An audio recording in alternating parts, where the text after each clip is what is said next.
எல்லோருக்கும் வணக்கம்.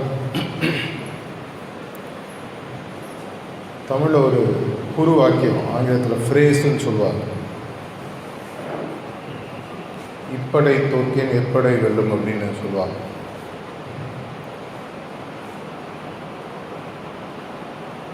ஆங்கிலத்தில் அந்த காலத்தில் ஒரு படம் வந்தது, இங்கிலீஷ் படம், மாஸ்டருக்கு ஒரு பிடிச்ச படம், சாரிஜி மகராஜ்.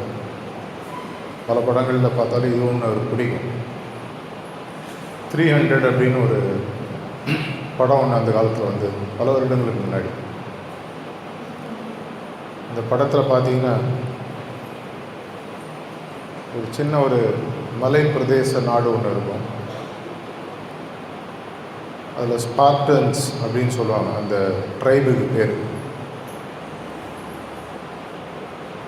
அவங்க ஒரு 300 பேர் இருப்பாங்க. அந்த நாட்டை நோக்கி படையெடுக்கிறதுக்கு கிட்டத்தட்ட ஒரு 30,000 பேர் இருக்கக்கூடிய ஒரு படைபலத்தோட ஒரு பெரிய ஒரு எதிரி ஒருத்தர் வருவார். இந்த 300 பேர் வந்து எப்படி வந்து ஜெயிக்கிறாங்க அப்படின்றது ஒரு கதை. இந்த படத்தில் நிறைய இன்ட்ரெஸ்டிங் விஷயம்லாம் இருக்குது. இதில் நான் வந்து இதை ஆன்மீக வழியிலேருந்து பார்த்தா, இந்த 300 பேர் சண்டை போடுறாங்கன்னா உங்களுக்கு அந்த காலத்துக்கு தெரியும், மகாபாரதம், ராமாயணம் எல்லாம் படிச்சிருப்பீங்க. முதல்ல வந்து காலாட்படை, அதுக்கு மேலே பார்த்தீங்கன்னா குதிரைப்படை, யானைப்படை, இது மாதிரி வரும். அதே மாதிரி சண்டை போடுறவங்கள வெவ்வேறு லெவலில் ஆளுங்க இருப்பாங்க. ஒரு லெவலில் வரும்போது ரதி, அதிரதி, மகாரதி, சேனாதிபதி, அது மாதிரி வரும். இவங்க அத்தனை பேருமே குழுமமாக சேர்ந்து வேலை செய்கிறது என்ன அப்படின்னு சொல்லி பார்த்தீங்கன்னா, எதிரியை ஜெயிக்கணும். இவங்க ஜெயிக்கணும்னு சொன்னால் அவங்க மட்டும் தனியாக வேலை செய்ய முடியாது. அவங்களோட ஆயுதங்களை தயார் பண்ணணும்னா அதுக்கு பட்டறையில் வேலை செய்யறதுக்கு ஆளுங்க வேணும். இந்த குதிரைகளையும் யானைகளையும் சரியாக கொடுக்கணும். அன்றைக்கி சண்டை முடியும் போது சாயங்காலம் அடிபட்டதுன்னா அதுக்கு தேவையான மருத்துவர்கள், குதிரைக்கு கொள்ளு கொடுக்கறதோ இல்லை யானையை பராமரிக்கிறதோ, இல்லை இப்போது ரதத்தில் போகிறாங்கன்னா அந்த ரதத்தை தயார் பண்ணுறது, இது மாதிரி சுத்துமுத்து வேலைகளுக்கு நிறைய ஆட்கள் தேவைப்படுவாங்க. இவங்க அத்தனை பேரும் சேர்ந்து வேலை செஞ்சால் மட்டும் போகாது. இவங்க சாயங்காலம் திரும்பி, அந்த காலத்துலாம் பார்த்திங்கன்னா சண்டை நடக்கும்போது சூரிய அஸ்தமனத்தோடு சண்டை முடிஞ்சிடணும். சாயங்காலம் வந்தாலும் பாசறையில் எல்லோரும் ஒன்றா பழகுவோம், திரும்பி காலத்தால் போய் சண்டை போடுவாங்க அப்படின்லாம் மகாபாரதம் படிக்கும்போது. இவங்க திரும்பி வராங்கன்னா இவங்களுடைய குடும்பத்தில் இவங்களை கவனித்து இவங்களை தயார் பண்ணி அவங்களோட அன்பை செலுத்தி உணவு கொடுத்து மறுநாளைக்கு அனுப்பணும். இதில் முக்கியமான ஒரு விஷயம் அது ஆயுதத்தை தயார் பண்ணுதல், இல்லை அது சுற்றி இருக்கக்கூடிய விஷயங்களை தயார் பண்ணுதல். இதை நம்மளுடைய ஒரு ஆன்மீகத்தோடு இந்த கதையும் இந்த வாக்கியத்தையும் எடுத்து பார்த்தீங்கன்னா பல விதங்களில் பொருந்தும். இன்றைக்கி இந்த ஹார்ட்ஃபுல்னஸ்ன்ற மூமெண்ட் உலகளாவி பெரிய அளவில் போயிட்டுருக்கு. 1873 பிறந்து தன்னுடைய சிறு வயதிலேயே பயிற்சியை தொடங்கி 7 மாதங்களில் குறிக்கோளை அடைந்து தான் அடைந்த குறிக்கோளை உலகத்துக்கும் கொடுக்கணுன்ற பிராணாவதின்றதை 72 ஜென்ரேஷனுக்கு அப்புறம் திரும்பி அதை எடுத்து கண்டுபிடிச்சி சரி பண்ணி மெதுவாக நார்த் இந்தியாவில் ஒரு ஊரில் ஃபத்தேகர் ஊரில் ஆரம்பித்து மெதுவாக கொடுத்து அவருடைய காலகட்டத்தில் ஒரு 100லேருந்து 300 பேர் தயாரானாங்க. அப்படி தயாரானவர்களில் அவருடைய சிஷ்யர் ஒருத்தர் அடுத்த ஜென்ரேஷன் வந்து இதை இன்னும் ஒரு பெரிய அளவில் நிறைய ரிசர்ச் பண்ணி இந்த ஆன்மீக பயிற்சியில் அந்த காலத்தெல்லாம் பார்த்தீங்கன்னா நீங்கள் தியானம் பண்ணுவதே 60 வயதுக்கு மேலே, பல ஸ்டேஜஸ் லைஃப்பை தாண்டி கடைசியில் தியானம் பண்ணி அதுக்கப்புறம் காட்டுக்கு போய் அதுலேருந்து அப்படியே போகிற மாதிரி இருக்கும். அதுக்கப்புறமும் தியானம் பண்ணால் வேகமாக குறிக்கோளை நோக்கி போகணும். குறிக்கோளே நிறைய பேருக்கு தெரியாது. அப்படியே குறிக்கோள் தெரிஞ்சால் கூட சுயமாக தியானம் செஞ்சு அந்த குறிக்கோளை நோக்கி போவதுன்றது அவ்வளோ சுலபம் இல்லை. இது அத்தனையும் சுருக்கி நம்மளாம் இப்போது உடல் வாழ்வதற்கு நல்லா சாப்பிட்றோன்னா ஸ்பேஸில் போகிறவங்க பார்த்தீங்கன்னா சின்ன ஒரு கேப்சூல் தான் ஒரு நாளைக்கு. அதுலேயே அவங்களுக்கு தேவையான எல்லா விஷயத்தையும் கொடுப்பது அளவுக்கு அந்த காலத்தில் விஞ்ஞான ஆராய்ச்சி கொண்டே இருந்தது. இதே மாதிரி பாபுஜி மகாராஜ்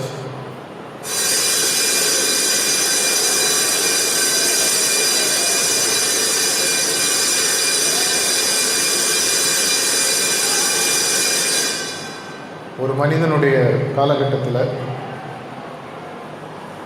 எப்படி நம்மளுக்கு ஒரு 15 வயசு இல்லை 18 வயசில் தியானத்தை ஆரம்பிக்கிறோம், ஒரு 60 வயசோ 70 வயசோ 80 வயசோ வாழ்ந்து முடிப்பதற்குள் ரொம்ப சிம்பிளான ஒரு தியான பயிற்சி, ஒரு சுத்திகரிப்பு பயிற்சி, ஒரு ப்ரேயர், ஒரு தொடர்நிலை நிலைவு, இதெல்லாம் வச்சு எப்படி ஒரு இருப்பதற்குள் உயரிய குறிக்கோளை அடைய முடியும் தன்னுடைய குருநாதர்கிட்டேருந்து கற்றுன்றதை 7 மாதத்தில் குறிக்கோளை அடைய முடியும்னா கூட இன்னும் கொஞ்சம் நாட்கள் அடையக்கூடிய ஒரு நிலையில் எப்படி முடியுன்றதை பாபுஜி மகாராஜ் உலகத்துக்கு சொல்ல ஆரம்பித்தார்.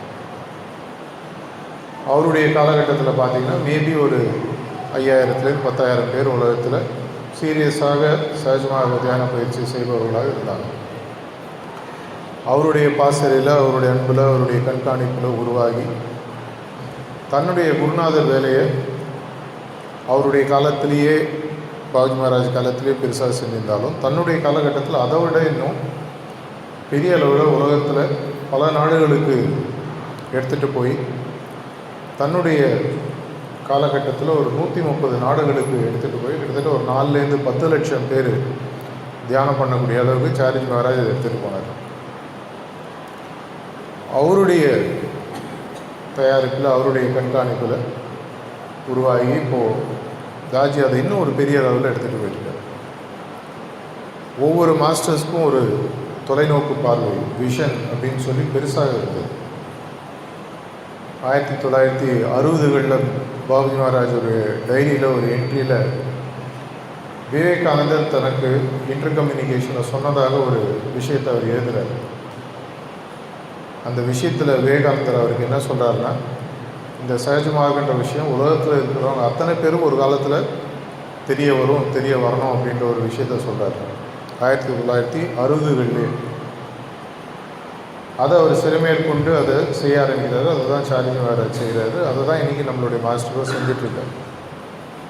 ஆனால் இவர் பார்த்திங்கன்னா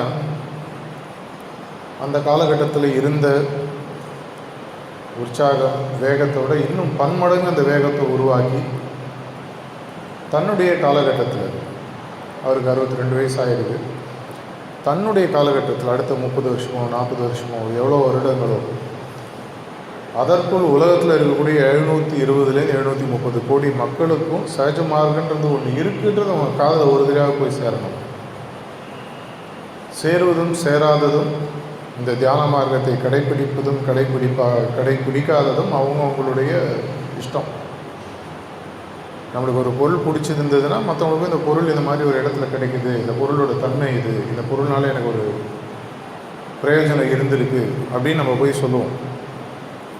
அவங்களுக்கு பிடிச்சிருந்ததுன்னா அதை ஆரம்பிக்க போகிறாங்க, பிடிக்கலைன்னா கேட்டுட்டு இல்லைங்க அப்படின்னு போயிட போகிறாங்க. அதே மாதிரி தான் சகஜ மார்க்கம், ஹார்ட்ஃபுல்னஸ்ன்ற ஒரு இதய நிறைவு பயிற்சி. ராஜி என்ன சொல்கிறாருன்னா, தன்னுடைய வாழ்நாளுக்குள்ள குருநாதர்களுக்கெல்லாம் எப்பவுமே ஒரு அவசரம் உண்டு. சாரிஜி மகாராஜுடைய கடைசி காலத்தில் அவர் கொடுத்த நிறைய சொற்பொழிவுகள், பேச்சுகள்லாம் பார்த்திங்கன்னா நேரம் ரொம்ப ரொம்ப கம்மியாக இருக்குது. சீக்கிரமாக எல்லோரும் முன்னேறுங்க அப்படின்ற விஷயத்தை அடிக்கடி சொல்லிட்டு இருந்தார். அந்த விஷயத்தை தான் இப்போ தாஜி உலகத்துக்கு ஃபுல்லாக எல்லாருக்கும் சொல்லிட்டு இருக்காரு. ஒரு 1.5 வருஷத்துக்கு முன்னாடி ஒரு டாக் யூஎஸில் கொடுத்தபோது சொல்கிறாரு, அளவு நம்மளுக்கு புரியாத அளவுக்கு இன்றைக்கி ஆன்மீகம் பெரிய அளவில் கொடுப்பதற்கு மேலேருந்து ஹைரார்கி கதவுகளை திறந்து விட்டுருக்காங்க. இந்த காலகட்டத்தில் ஆன்மீகத்தை நோக்கி வந்து ஹார்ட்ஃபுல்னஸ் மூமெண்ட்டில் இந்த தியானத்தை ஆரம்பிக்கிறவங்களுக்கு குறிக்கோளை நோக்கி போவதற்கான வாய்ப்புகளும் வேகமும் இன்னும் பல மடங்கு அதிகமாக இருக்குது அப்படின்னு அடிக்கடி சொல்கிறார். இந்த கதவுகள் எவ்வளோ நாள் திறந்துருக்கும், எப்போ மூடுன்னு தெரியாது, இருக்கும்போதே புத்திசாலித்தனமாக எல்லோரும் யூஸ் பண்ணிக்கணும் அப்படின்னு அந்த டாக்ஸ்லேயும் அதுக்கப்புறம் பல டாக்ஸ்லேயும் சொல்லிகிட்டு இருக்காரு. இவங்களாம் நம்மளுடைய சேனாதிபதிகள், ராஜான்னு வச்சு. இப்போ ராஜா சொல்லிட்டாருன்னா ராஜா மட்டும் இறங்கி சண்டை போடுறது, நம்ம ராஜாக்களாலும் அவங்களாலையும் முடியும். இருந்தாலும் இந்த சண்டையில் இது வந்து ஒரு சண்டைன்றதோட ஒரு ஆன்மீக குறிக்கோள், ஆன்மீகத்தை பரப்பக்கூடிய ஒரு விஷயம்னு வச்சு அது புரிவதற்காக அந்த எப்படை அப்படின்ற வார்த்தையை சொன்னேன். அப்படின்னா போனோன்னா நம்ம எல்லாம் வந்து வெவ்வேறு அளவில் அவருடைய பணியை எடுத்து செஞ்சிட்ருக்கோம். சில பேர் வந்து மகாரதியாக இருக்கலாம், சில பேர் அதிரதியாக இருக்கலாம், சில பேர் ரதிகள் அப்படின்வாங்க. இல்லை அது கீழே ஒவ்வொரு லெவலில் இருக்கலாம், காலாட்படையாக இருக்கலாம். ஒன்றுமே இல்லைன்னா வீட்டில் அந்த குதிரையும் யானையும் பார்த்துட்டு இருக்கிறவங்களா இருக்கலாம், இல்லை சாப்பாடை செஞ்சு கொடுக்குறவங்களா இருக்கலாம். ஆனால் ஏதோ ஒரு இடத்துல நம்ம செய்யக்கூடிய வேலையை கரெக்டாக செய்யும்போது அவருடைய வேலையும் வேகமாக நடக்கும். ராமாயணத்தை பற்றி மாஸ்டர் வந்து சொல்லும்போது சொல்லுவார், ராமர் நினச்சிருந்தாருன்னா அவரால் ஒரே ஒரு பிரம்மாஸ்திரத்தையோ ஒரு பாசுதாஸ்திரத்தையோ செலுத்திய ராவணனை கொண்டு அவரால் வேலையை முடிச்சிருக்க முடியும். இருந்தாலும் அங்கே கூட இருந்த வானர சைன்யமோ இல்லை மற்ற படை வீரர்கள் எல்லாரும் சேர்ந்து அந்த சண்டையில் வேலை செய்யும்போது அவங்களுக்கு கிடைக்கக்கூடிய பலன்கள் இன்னும் பல மடங்கு அதிகமாகும். அதை அவங்களுக்கு கிடைக்கணும்னா அவங்க எப்படியாவது அதில் பார்ட்டிசிபேட் பண்ண வைக்கணுன்றதுக்காக தான் அதை செஞ்சார்னு ஒரு இடத்துல சொன்னார். அதே மாதிரி நம்மளும் அவருடைய படையில் ஒரு மெம்பர், போராளிகள், ஆன்மீக போராளிகள். இதுக்கு நமக்கு முக்கியமாக என்ன வேணும் அப்படின்னா, நமக்கு கொடுக்கப்பட்ட கருவியை நம்ம முதல்ல ஒழுங்காக வச்சுக்கணும். குதிரையாக இருந்தால் குதிரையில் போகிறவராக இருந்தால் குதிரையை ஒழுங்காக வச்சுக்கணும், யானையில் போகிறவராக இருந்தால் யானையில் ஒழுங்காக வச்சுக்கணும், அம்பு விடுவராக இருந்தால் உங்களுடைய வில்லோ இல்லை அம்போ சரியாக ஷார்ப்பாக இருக்கணும். இந்த ஷார்ப்பாக இருக்கக்கூடிய விஷயந்தான் நம்மளுடைய ப்ராக்டிஸ். இந்த ப்ராக்டிஸ் ஷார்ப்பாக இருக்க இருக்க இருக்க நம்ம விடக்கூடிய அம்போ விடக்கூடிய ஆயுதமோ அந்த இலக்கை போய் கரெக்டாக அடித்து செய்ய வேண்டிய வேலையை செய்யும். அதே மாதிரி நம்மளுடைய குறிக்கோள் நம்மளுக்கு தெளிவாக இருக்குது. மேக்ஸிமம் 3ல் சொல்கிற மாதிரி fix the goal as the highest. நம்மளுடைய குறிக்கோள் தெளிவாக இருக்கக்கூடிய பட்சத்தில் குறிக்கோள் அமைச்சா மட்டும் போகாது, எதிராளியை கொல்லணும்னு நினச்சா போகாது, உலகத்தில் சகஜமாக பரப்பணும்னு நினச்சா போகாது. ஆனால் பரப்புவதற்கு நான் என்னை முதலில் தயார் செய்து கொள்ள வேண்டும். அதை தயார் செய்வது முதல் அடின்னு பார்த்தீங்கன்னா உங்களுக்கு கொடுக்கப்பட்ட பயிற்சி. இந்த பயிற்சியை செவனை செய்யும் பொழுது காத்தால்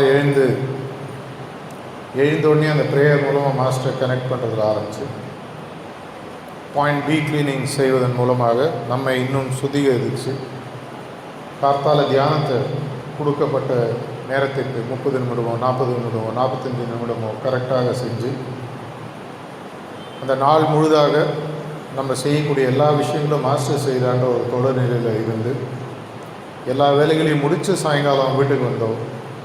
இல்லை நீங்கள் வீட்டில் இருக்கிறவங்க எல்லா வேலையும் முடிச்சுட்டு ஒரு சாயங்காலம் 5:30 மணி 6 மணிக்கோ உட்கார்ந்து அன்றைய பதிவுகளை நம்மிடமிருந்து நீக்கம் செய்து சுத்திகரிக்கின்ற விஷயம் மூலமாக இதை ஒரு 15லேருந்து 20 நிமிஷம் இதை செய்து அன்றைய உணவை உண்டு இறைவனுடைய எண்ணத்துடன் மாஸ்டருடைய கொடுத்த ஒரு விஷயமாக உணவை கூட இறை உணவாக மாற்றி சாப்பிட்டு 9 மணிக்கு அந்த நம்ம பெற்ற நல்ல விஷயங்கள் உலகத்துக்கு போகணும்னு சொல்லி பண்ணக்கூடிய இந்த யூனிவர்சல் ப்ரேயர் மூலமாக எல்லா ஹார்ட்ஸையும் உலகத்தில் இருக்கிற அத்தனை இருதயங்களையும் அந்த ஃபெய்த்தை கொண்டு அன்பை இன்க்ரீஸ் பண்ணி இது ஒரு 10-15 நிமிஷம். ஏன்னா தனக்கு மட்டுமே செய்கிறது எதுவுமே ஒரு லெவலுக்கு மேலே பிரயோஜனமாக இருக்காது அப்படின்னு பாபுஜி மகாராஜ் மாஸ்டர் அடிக்கடி சொல்லுவாங்க.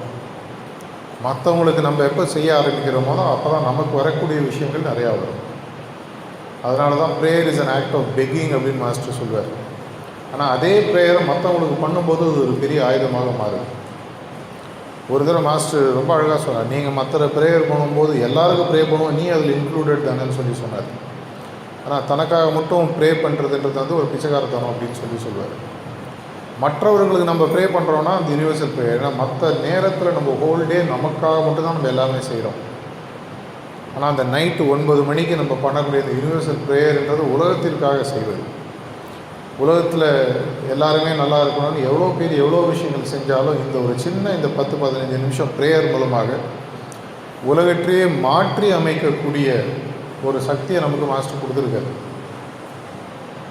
இது வந்து நமக்கு தெரியாமையே நமக்கு கொடுக்கப்பட்ட ஒரு பிரம்மாஸ்திரம். இந்த பிரம்மாஸ்திரத்தை கையில் வச்சுட்டு யூஸ் பண்ண முடியாத ஒரு அஸ்வத்தமனாக நம்ம இருக்கக்கூடாது. இந்த பிரம்மாஸ்திரத்தை யூஸ் பண்ணக்கூடிய ஒரு அர்ஜுனனாக இருக்கணும். இந்த பிரம்மாஸ்திரத்தை யூஸ் பண்ணதுக்கு அப்புறமா படுப்பதற்கு முன்னால் இந்த பாயிண்ட் ஏ மெடிடேஷன், எனக்குள் உருவாகக்கூடிய தேவையில்லாத பல லோயர் லெவல் டெண்டன்சிஸை என்கிட்டேருந்து ரிமூவ் பண்ணக்கூடிய ஒரு சக்தி இருக்கக்கூடிய ஒரு தியான முறை. இப்போ 2-3 வருஷமாக தான் நமக்கெல்லாம் தெரியும். ரொம்ப வருஷமாக பாபுஜி மகாராஜ் 1964 இதை பற்றி சொல்லியிருந்தால் கூட சில பல விஷயங்கள்னால நம்மளுடைய கண்ணிலேருந்து எட்டாமல் போயிடுது. அந்த காலத்தில் பார்த்திங்கன்னா திடீர்னு ஒரு ஓலை சுவடியை கண்டுபிடிச்சி எடுப்பாங்க. 3000 வருஷம் முன்னாடி ஏற்பட்டவர் சொல்லியிருக்காங்க, உடனே அதை நம்ம செய்ய இருக்கும். அது மாதிரி ஒரு நடுவில் காணாமல் போய் திரும்பி வந்த விஷயம் தான் இந்த பாயிண்ட் பி கர்த்தால கிளீனிங்கும் நைட்டு பாயிண்ட் ஏ மெடிடேஷன். இது எல்லாத்தையும் முடித்ததுக்கப்புறமா இரவு படுப்பதற்கு முன்னால் அப்போது அந்த பரம்பொருளுடன் நம்ம கனெக்ட் பண்ணி ப்ரேயரை சொல்லி இதுவரைக்கும் பண்ண தவறுகளுக்கு மனமாற அவரிடம் மன்னிப்பு கேட்டு முடிஞ்சதுன்னா உண்மையாக ஒரு சொட்டு கண்ணீரை விட்டு அவரோட கனெக்ட் பண்ணி படுக்கும் பொழுது இரவு நேரத்திலும் தூங்கும் பொழுதும் தொடர்ச்சியாக அவரோட ஒரு கனெக்ட் ஆகிருக்கிற ஒரு பாக்கியத்தை நமக்கு அவர் கொடுக்குறார். இது இந்த 24 hours பண்ணுறீங்க அப்படின்னு சொன்னீங்கன்னா மெதுவாக நம்மளுடைய பயிற்சி செவனாக ஆக ஆரம்பிக்கும். இந்த பயிற்சி செவனை பட ஒரு காலாட்படை வீரன் மெதுவாக மேலே வந்து கடைசியில் ஒரு மகாரதியாக மாறுவதற்கு வாய்ப்பு இருக்குது. இதுக்கு நீங்கள் ஒரு ப்ரிசெப்டராகவோ ஒரு ஃபங்க்ஷனரியாவோ சென்ட்ரல் கோஆர்டினேட்டராகவோ ஜோனல் கோஆர்டினேட்டராகவோ ஒர்க்கிங் கமிட்டி மெம்பராக இருக்கணுன்ற அவசியம் இல்லை. மாஸ்டருடைய மனசில் நீங்கள் மகாரதியாக மாறணும். அவருக்கு இந்த அபியாசிக்கு இந்த வேலையை கொடுத்தா இவருக்கு கீழே ஒரு படையை அவர் உருவாக்கி அவர் அந்த படையை எடுத்துகிட்டு போய் செய்ய வேண்டிய வேலையை முடிச்சுட்டு எங்கே ஆர்ட்ஃபுல்னஸை ஸ்ப்ரெட் பண்ணணும், எவ்வளோ பேருக்கு கொடுக்கணும், என்னுடைய 730 கோடி பேருக்கு நான் கொடுக்க வேண்டிய விஷயத்தில் இவன் எவ்வளோ பேர்கிட்ட போய் கொடுப்பான் அப்படின்னு அவர் எண்ண ஆரம்பிக்கிறார். அப்படி செய்யும் பொழுது நான் முதல்ல 1992 மிஷனில் சேர்ந்த பொழுது என்னுடைய ப்ரிசெப்ட் இன்றைக்கி அவர் இல்லை, பிரதர் வரதன் சொல்லி பல வருடங்களுக்கு அவர்கிட்ட தான் நான் சிட்டிங் எடுத்துகிட்டு இருந்தேன். மணப்பாக்கம் வர வரைக்கும் அவர் அடிக்கடி பார்த்தீங்கன்னா எப்போ போனாலும் அவர் வீட்டுக்கு காத்தால போனால் 4:30 மணி நான் நார்மலாக சிட்டிங் டைம் எனக்கு கொடுப்பார். 4:30லேருந்து 5 நைட்டு 9 போனாலும் சிட்டிங் கொடுத்துருவார். 9:30 போனாலும் 10 வரைக்கும். ஒரு காலத்தில் அவர் ஒரு நாள் 26, 27, 28 சிட்டிங்லாம் கொடுத்துட்ருப்பார். அந்த காலத்தில் வந்து இண்டிவிஜுவல் சிட்டிங்னா 1-on-1 தான் கொடுக்கணும். இன்றைக்கி பார்த்தீங்கன்னா மாஸ்டர்ஸ் அதெல்லாம் கூட ஹைரார்க்கி இன்னும் பெரிய லெவலில் மாற்றிக்கிறாங்க. 15 வயசுலேயே தியானம் பண்ணலாம். ஒரு இண்டிவிஜுவல் சிட்டிங்கிறது தனியாக கொடுக்கணுன்றதில்ல. 10 பேருக்கு 10 லட்சம் பேருக்கு 100 லட்சம் பேருக்கு வச்சு கொடுக்க முடியும் அப்படின்ற அளவுக்கு எல்லாருக்கும் ப்ரிசெப்டர்ஸாக இருக்கிறவங்களுக்கு அந்த ஒரு தகுதியை வளர்த்து கொடுத்துருக்காரு. இதற்கு நாம் ப்ரிசெப்டர்ஸ் தயாராக இருப்போம் தெரியாது, ஆனால் அதை நம்பி அவங்க கொடுக்குறாங்க. உங்களுடைய கேப்பபிலிட்டியை வளர்க்க கொடுக்கப்பட்ட பவர் இன்னும் நிறைய அன்ஃபோல்ட் ஆகும், நிறைய வேலைகளை செய்யலாம்னு சொல்கிறாரு. அவர் அந்த மாதிரி கொடுக்கும்போது நான் நிறைய தடவை அவர்கிட்ட கேட்டிருக்கேன். நான் வரதன் மாமான்னு தான் சொல்லுவேன். ஏன்னா ரொம்ப வயசில் பெரியவர், ஆல்மோஸ்ட் மாஸ்டர் வயசு அவர். இப்படி நீங்கள் செஞ்சுட்டே இருக்கீங்களே உங்கள் வாழ்க்கை எப்போ நீங்கள் பார்த்தீங்கன்னா மாமி சொல்லுவாங்க, சாப்பிட கூட வரல, லஞ்சு 12:30 பாருங்கள், 4 மணி ஆச்சு நான் சாப்பிட வரல அப்படின்னு.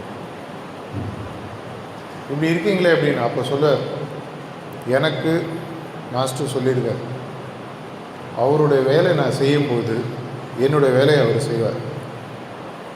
என்னுடைய வேலையை நான் செஞ்சேன்னா நான் எவ்வளோ தான் திறம்பட செஞ்சாலும் ஒரு அளவுக்கு மேலே என்னால் செய்ய முடியாது. ஆனால் அவர் என்னோடய வேலையை செய்ய ஆரம்பிக்கும் பொழுது யாருக்கிட்ட என்டையர் அண்ட சராசரங்களும் அடங்கி இருக்கோ, யாருக்கிட்ட அத்தனை பரிபூர்ண கருணையும் அன்பும் சக்திகளும் இருக்கோ, அவருக்கு என்ன வேணுன்றது தெரியும், சரியான நேரத்தில் கொடுப்பார் அப்படின்னு சொல்லி பாபுஜி மகாராஜுக்கு கிருஷ்ணர் ஒரு தடவை கமிட்மெண்ட் கொடுத்தாராம். அதை ஒரு தடவை எனக்கு ஒரு கொட்டேஷனாக சொன்னார். எந்த ஒரு ஆன்மீக நோக்கில் சகஜமாக ஒருத்தர் வராரோ, அந்த அபியாசி, அந்த ப்ராக்டிஷனராக, அவருடைய காலத்தில் உண்ண உணவு, உடுக்க உடை, இருக்க இடம், அவர் ரெண்டட் வீடாக சொந்த வீடான்னு சொல்லலை. உடனே நாளைக்கு போய் கேட்காது, எனக்கு இருக்க இடம் சொன்னார், இன்னும் வீடு சொந்தமாகல, மேலே ஒரு கூரை இருக்கும். தேவையான அளவுக்கு இந்த செஷன் முடிஞ்சோன்னா தட்டு ஃபுல்லாக போடுற அளவுக்கு சோறு கிடையாது, தேவையான அளவுக்கு உணவு கிடைக்கும். ஏன்னா 2001 24 ஜூலை திருப்பூரில் மாஸ்டர் பேசும்போது எப்படி வாழணும், எப்படி சாப்பிடணுன்றதை பற்றி 40 நிமிஷம் பேசினார். உலகத்தில் வரக்கூடிய பஞ்சத்துக்கெலாம் முக்கியமான காரணம் நம்ம தான் அப்படின்னு சொல்லி சொன்னார். எப்படின்னா நமக்கு தேவைக்கு அதிகமாக நம்ம வேலை திங்கிறோம். அப்போது ரொம்ப சிம்பிளாக சொன்னார், நீங்கள் இன்றைக்கி சாப்பிட்றத நேரடியாக 5ல் 1 பகுதியாக மாற்றினீங்கன்னா அதுதான் உங்கள் உண்மையான சாப்பாடு, அது உங்கள் உடலுக்கு போதும். அதுக்கு மேலெல்லாம் சாப்பிட்றது ஆசைக்கு சாப்பிடுவது அப்படின்னு சொல்லி, எப்படி பல் தேய்க்கணும், எப்படி ஷேவ் பண்ணணும், எப்படி தண்ணி வேஸ்ட் பண்ணக்கூடாது, எப்படி குழைய முன்னெல்லாம் அந்த டாக்கில் சொல்கிறார். கிடச்சினா திரும்பி அந்த டாக்கை படித்து பாரு. மனித இயல்பு வாழ்வது எப்படி சுலபன்றதை அந்த ஸ்பீச்சில் சொல்லியிருப்பார். எண்டிங்கில் அழகாக முடிப்பார், வி ஆர் ஆல் கிரேட் அப்படின்னு முடிச்சுட்டு ஒரு செகண்ட் கேப் விட்டு வேஸ்டர்ஸ் அப்படின்னு சொல்லி முடிப்பார். கொடுக்கப்பட்ட அத்தனை விஷயங்களையும் வேஸ்ட் பண்ணுறதுல நம்மள மாதிரி பெரிய ஆளுங்க கிடையாதுன்னு சொல்லி முடிச்சுட்டு இறங்குவார். ஒரு விஷயத்தில் பார்த்திங்கன்னா, நம்மளுக்கு கொடுக்கப்பட்ட சக்திகள் அத்தனையுமே நம்ம நம்மளுடைய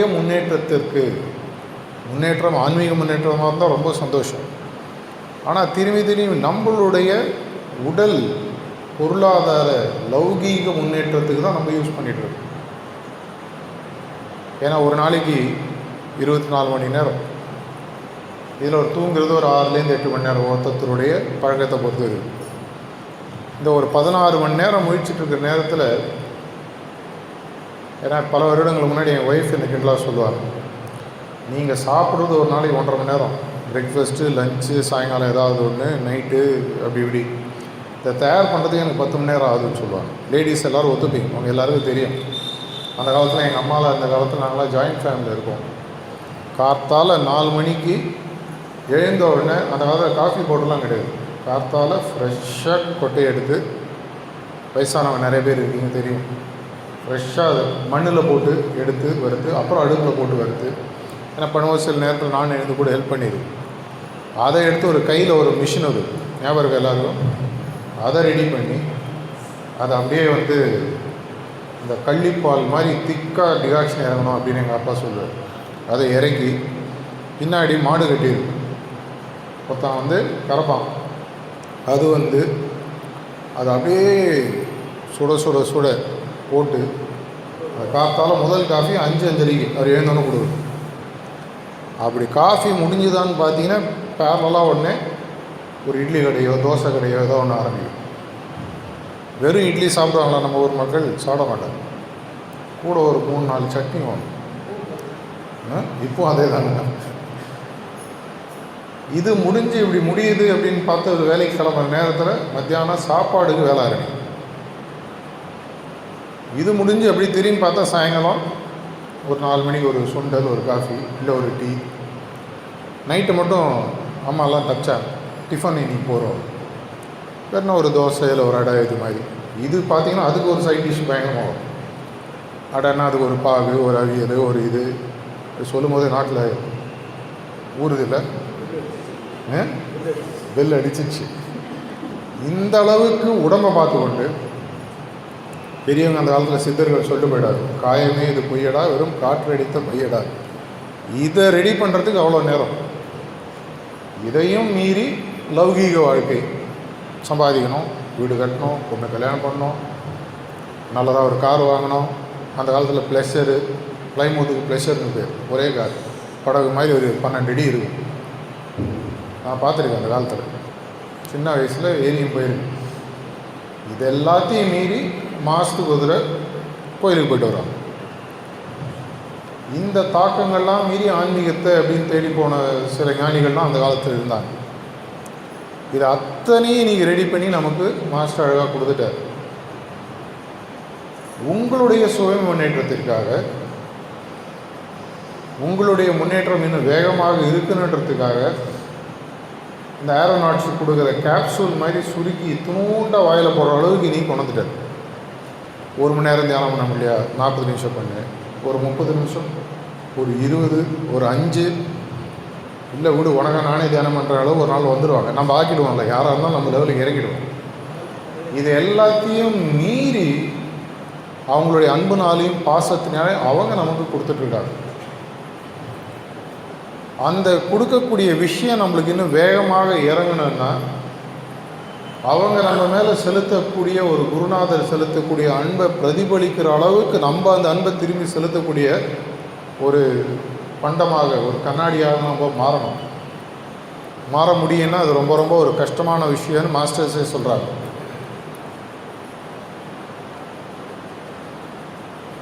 அன்பு செலுத்துறதுன்றது அவ்வளோ ஈஸி கிடையாது. சாரி மகராஜ் ஒரு தடவை சொன்னார், at human level love does not exist அப்படின்னு சொன்னார். ஒரு மனிதனுக்கும் வரக்கூடியது மிஞ்சி போனால் பாசம், அன்பு அல்ல, அஃபெக்ஷன், அவ்வளோதான் மேக்ஸிமம் போனால். ஒரு புருஷனுக்கும் பொண்டாட்டிக்கோ, அம்மாவுக்கும் குழந்தைக்கோ, எப்படி எடுத்து பார்த்தாலும் மிஞ்சி போனால் ஒரு பாசம், அவ்வளோதான். உண்மையான அன்புக்கான தகுதி நம்மள்கிட்ட இருந்தாலும் நமக்கு அதை வளர்த்து கொள்வதற்கு அளவுக்கு நமக்கு அதில் நம்மளுக்கு இன்ட்ரெஸ்ட் இல்லையா என்னன்னு தெரியல. ஆனால் இன்னொன்று அவர் சொன்னார், இந்த மாஸ்டர்ஸ்லாம் கொடுத்து அதை தயாரித்து அவங்கள சந்தோஷப்படுத்துவதற்கு இருப்பதற்கு ரொம்ப ஈஸியான வழி அப்படின்னு சஹஜ்மார்க்கே ஷார்ட்கட்டுன்னு அப்படி மாஸ்டர் சொல்கிறார். அந்த ஷார்ட்கட்லேயும் ஒரு ஷார்ட்கட் 100 மீட்டரில் இல்லை, ஷார்ட்கட்டுன்னா 100 மீட்டர் ஓடணும். ஆனால் அந்த 100 மீட்டர் 60 மீட்டரில் ஓடுறது ஒரு ஷார்ட்கட் போட்டு மாஸ்டர் கொடுக்குறாரு. அப்படி கொடுத்தா உசைன் போல்ட்டெல்லாம் இன்னும் 7 செகண்டில் ஓட்டிட்டு வரல. அந்த ஷார்ட்கட்டுன்னு பார்த்தீங்கன்னா தான் சேவை அப்படின்னு சொல்கிறார், சர்வீஸ்ன்னு சொல்கிறார். இந்த சர்வீஸ்ன்றதான் நம்மளுடைய பயணத்தில் நமக்கு கிடைக்கக்கூடிய ஒரு ஃபியூவல். வண்டி ஓட்டுவதற்கு எப்படி ஒரு எரிபொருள் தேவைப்படுதோ அதே மாதிரி நம்மளுடைய ஆன்மீக பிரயாணம் குறிக்கோளை நோக்கி வேகமாக போகணும். ஏன்னா இன்றைக்கி இருப்போம், நாளைக்கு இருக்க மாட்டோம். உலகத்தினுடைய பெருமை இது. நாளைக்கு நம்ம இருப்போமான்னு நமக்கு தெரியாது. வயசு முக்கியம் இல்லை, எப்படி வாழ்ந்தோன்றது முக்கியம். எப்படி வாழ்ந்தோன்றது முக்கியம் இல்லை, வாழக்கூடிய காலகட்டத்தில் அவரை போய் குறிக்கோளை நோக்கி போய் சேரணுன்றது முக்கியம். அப்படி சேரணுன்னா நமக்கு கொடுக்கப்பட்ட ஆயுதங்களை புத்திசாலித்தனமாக யூஸ் பண்ண தெரியணும்.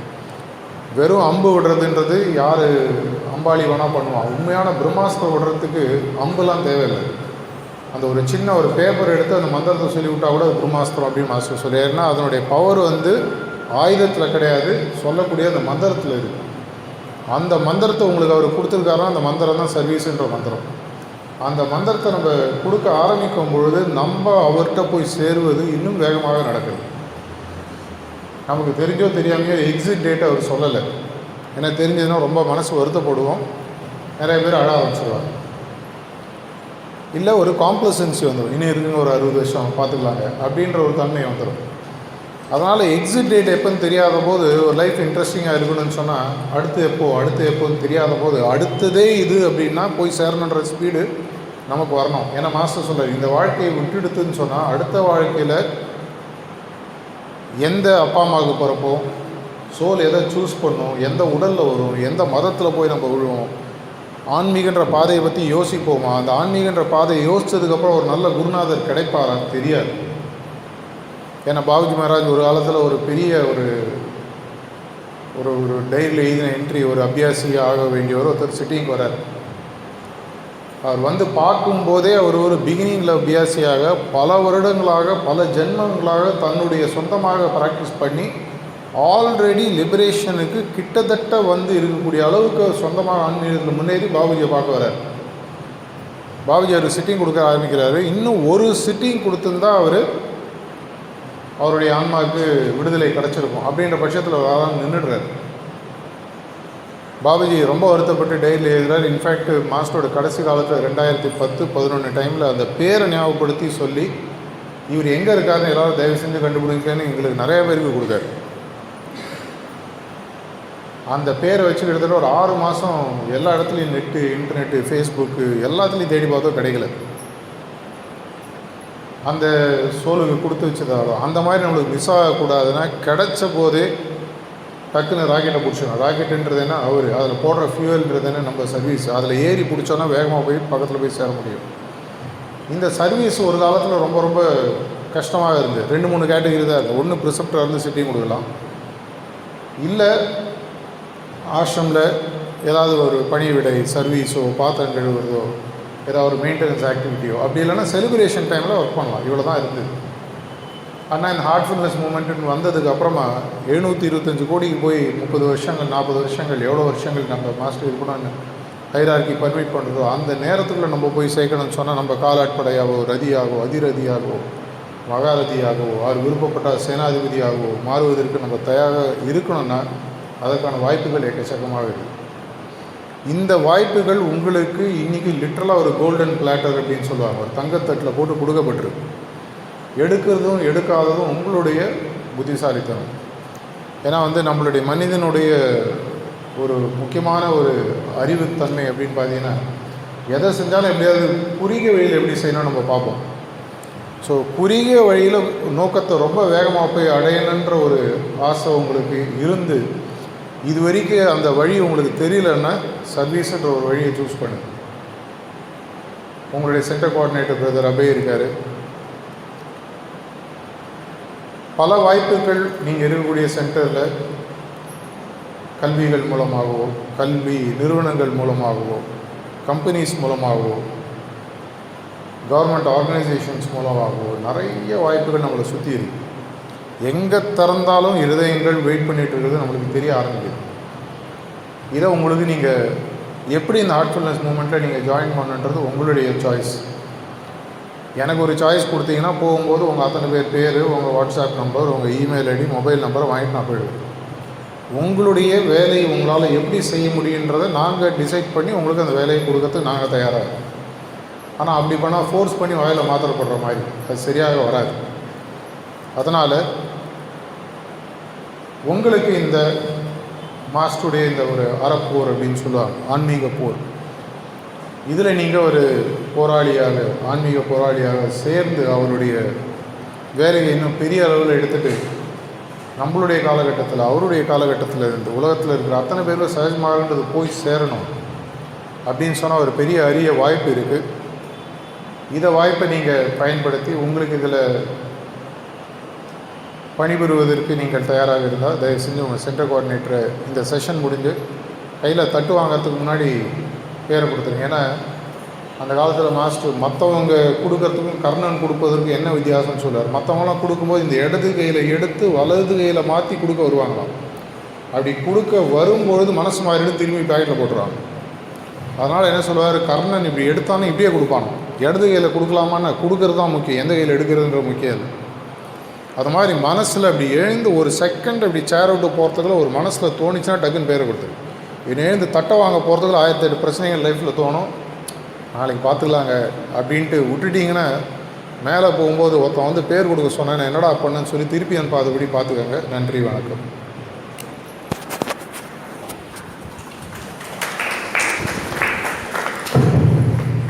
கைத்தட்டு